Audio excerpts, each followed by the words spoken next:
सवाल है, हाल ही में आईसीएमआर ने चीन से किस नए वायरस की उपस्थिति की चेतावनी दी है? भाई साहब, चीन तो एक प्रकार से वायरस फैक्ट्री हो गया है।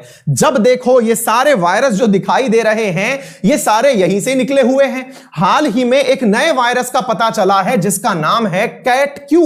अब ये कैट क्यू वायरस क्या है मेरे प्यारे साथियों? हाल ही में चाइना से निकले हुए एक वायरस के बारे में आईसीएमआर, हाँ भाई, Indian council of medical research, जिसके बारे में कल भी मैंने आपको बताया था, जिसने हाल ही में अपना वैक्सीन पोर्टल जारी किया है, उसने भारत को चेतावनी दी है। क्या चेतावनी दी है? कि भारत में बीमारियां फैल सकती हैं। कौन से वायरस से सर? कैट क्यू वायरस से। बोले ये कौन सा वायरस आ गया सर, क्या करता है ये वायरस? आइए एक एक करके सारी जानकारी देता हूं मेरे प्यारे साथियों। जानकारी कुछ इस प्रकार से है कि भारत में एक सर्वे किया गया। किसने किया?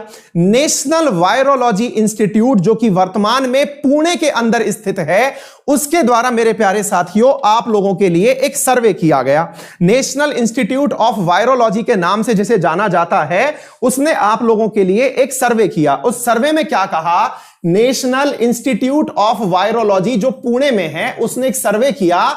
उसने ये पाया कि भाई इंडिया के जो लोग हैं, 883 लोगों का सैंपल कलेक्ट किया था। उन सैंपल में से इसने पाया कि 2 लोग जो हैं, इनके शरीर में ऑलरेडी एंटीबॉडी बन चुका है। कौन सा एंटीबॉडी बन चुका है?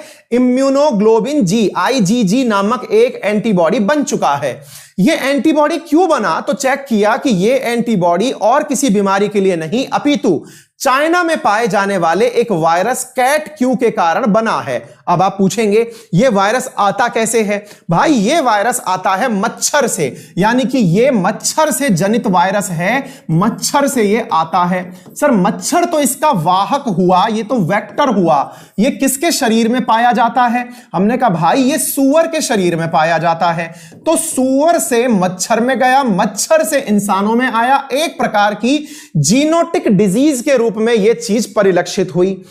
आईसीएमआर ने, Indian council of medical research ने हाल ही में एक चेतावनी जारी की, जिसमें यह बताया कि भारत में कैट क्यू वायरस आ चुका है। आप लोगों के मन में सवाल बनेगा, सर ये वायरस करेगा क्या? भाई साहब, आईसीएमआर के मुताबिक यह दिमाग में बुखार की स्थिति पैदा करता है, जिसे हम दिमागी बुखार कहते हैं। दिमागी बुखार पैदा करता है, दिमागी बुखार की परिस्थिति पैदा करता है। यह चीज आप जानकारी याद कर लीजिएगा मेरे प्यारे साथियों।